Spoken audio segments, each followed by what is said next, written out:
Social media activist Gautam గడ్ను పోలీసులు arrest చేశారు. ఉప్పల్లోని తన నివాసంలో అర్ధరాత్రి సైబరాబాద్ టాస్క్ ఫోర్స్ పోలీసులు అదుపులోకి తీసుకున్నారు.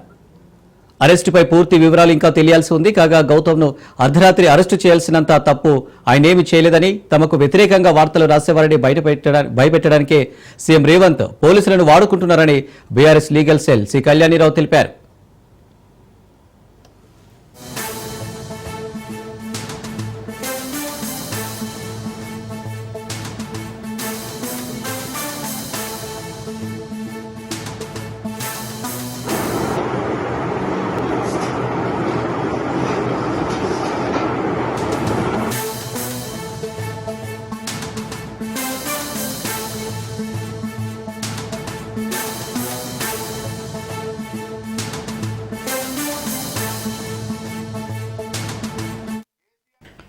గౌతమ్ విడుదలకు న్యాయపరంగా తమ ప్రయత్నాలు చేస్తున్నట్లు ఆయన తాజాగా వెల్లడించారు.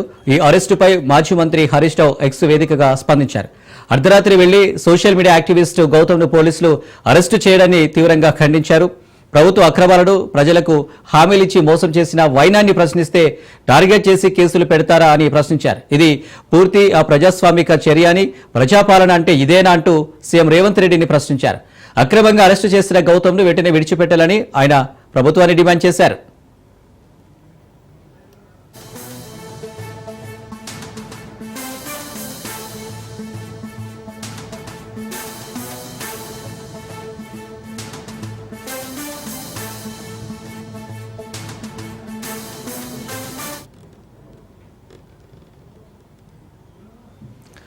కాగా గౌతమ్ అరెస్టుకు సంబంధించిన సీసీటీవీ ఫుటేజ్, వీడియోలు నెట్టింట్లా చక్కర్లు కొడుతున్నాయి.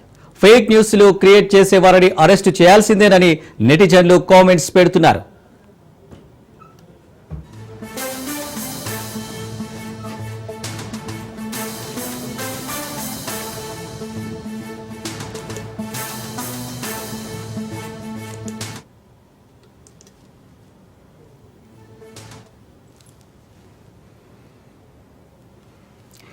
సోషల్ మీడియా యాక్టివిస్ట్ గౌతమ్ గౌడ్ను పోలీసులు అరెస్టు చేశారు. ఉప్పల్లోని తన నివాసంలో అర్ధరాత్రి సైబరాబాద్ టాస్క్ ఫోర్స్ పోలీసులు అదుపులోకి తీసుకున్నారు.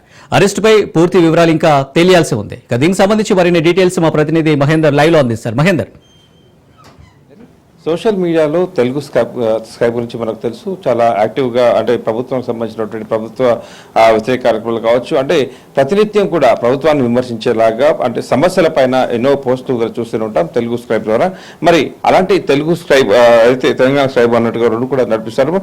అలాంటి తెలుగు స్క్రైబ్ నడిపిస్తున్నటువంటి అనిల్ అయితే గౌతమ్ గౌడ్ అనే వ్యక్తి ఉన్నాడు. అతన్ని అయితే నిన్న రాత్రి ఉప్పల్లో తన నివాసంలో సైబరాబాద్ టాస్క్ ఫోర్స్ పోలీసులు అయితే అరెస్ట్ చేశారు. అంటే ఇంకా వివరాలు అయితే తెలియాల్సింది. అంటే ఇదివరకే ప్రభుత్వానికి వ్యతిరేకంగా పోస్టులు పెడుతున్నారని, ఈ తెలుగు స్క్రైబ్ పేరు మీద అంటే కొన్ని ప్రభుత్వానికి వ్యతిరేకంగా ఉంటాయి, కొన్ని మార్ఫింగ్ ద్వారా అంటే ప్రతిపక్షాలకు వ్యతిరేకంగా ఉంటాయి. అంటే సోషల్ మీడియా వేదిక ప్రతినిత్యం ఏదో పోస్టుతో నిరంతరం అయితే స్క్రోల్ అవుతూనే ఉంటాయి ఇవన్నిటి కూడా. మరి వీటన్నిటిపైన ప్రభుత్వానికి వ్యతిరేకంగా ఈ పోస్టులు పెడుతున్నారని, ప్రభుత్వ కార్యకలాపాలను అంటే ఏ హామీలపైన కూడా ప్రతినిత్యం విమర్శించేలాగా ఇవన్నీ ఉంటాయి అన్నట్టుగా కూడా మొత్తానికి అయితే పోలీసులు అరెస్ట్ చేశారు. మరి దీనిపైన ఇంకా దీన్ని ఎందుకు అరెస్ట్ చేశారు, అనిల్ గౌడ్ను అంత అర్ధరాత్రి అరెస్ట్ చేయాలని అవసరం ఏమొచ్చింది అనేటట్టుగా ఇటు బీఆర్ఎస్ సోషల్ మీడియా కావచ్చు, బీఆర్ఎస్ నేతలు కూడా మండిపడుతున్నారు. తెలంగాణ అంటే రాష్ట్రంలో రేవంత్ రెడ్డి ప్రభుత్వాన్ని విమర్శించినా, ప్రశ్నించినా ఇలాంటి అరెస్ట్ చేస్తారా అనేటట్టుగా పెద్ద ఎత్తున విమర్శిస్తున్నారు. అలాగే ఈ గౌతమ్ గౌడ్కు పూర్తిగా లీగల్ టీం, అంటే బీఆర్ఎస్ లీగల్ టీం సపోర్ట్గా ఉంటుంది. ఇలా అంటే ఎవరు ప్రశ్నించినా సరే అరెస్టులు చేయడం, భయం ప్రాంతాలకు గురి చేయడం, మరొకరు ఎవరు కూడా ప్రశ్నించకుండా చేయడం అనేది రేవంత్ రెడ్డి ప్రభుత్వానికి ఒక ఆనవాయితీగా అలవాటు అయిపోయింది. మొత్తానికైతే ఇలాంటివి భవిష్యత్తులో అంటే ప్రవర్తన కాకుండా చూడాలని అవసరం అయితే ఖచ్చితంగా ఉంది. గౌతమ్ గౌడ్ విడుదల చేయాలి, ఖచ్చితంగా న్యాయపరంగా పూర్తి సపోర్ట్ అయితే మేము చేస్తామన్నట్టుగా వాళ్ళు చెప్తున్నారు. మరి సోషల్ మీడియా యాక్టివిస్ట్ గౌతమ్ను పోలీసులు అరెస్ట్ చేయడానికి ఇటు ఇతర సోషల్ మీడియా యాక్టివిస్టులు, అలాగే ప్రభుత్వానికి అంటే నిరంతరం ప్రతి విషయాన్ని కూడా స్పందించి సోషల్ మీడియాలో కావచ్చు వీళ్ళందరూ కూడా ఖండిస్తున్న పరిస్థితి కనిపిస్తుంది. మొత్తానికి రేవంత్ రెడ్డి అంటే ప్రభుత్వ కార్యకలాపాలకు వ్యతిరేకంగా ఎక్కడ లేదు, కేవలం అంటే ప్రభుత్వం ఇచ్చిన హామీలను మాత్రమే విమర్శిస్తున్నారు. వీటన్నిటిపైన మాట్లాడినా, ఏ ఒక్కరు ప్రశ్నించినా ఇలా అరెస్ట్ చేయడం అనేది కూడా తగ్గదు. వీటిని ప్రభుత్వం మానుకోవాలనేటువంటి హితవు కూడా పలుకుతున్న పరిస్థితి కనిపిస్తుంది. మొత్తానికి ఈ గౌతమ్ గౌడ్ను వెంటనే బేషరతుగా అంటే విడుదల చేయాలనేటువంటి డిమాండ్ కూడా వినిపిస్తున్నాయి. Right Mahender, thank you.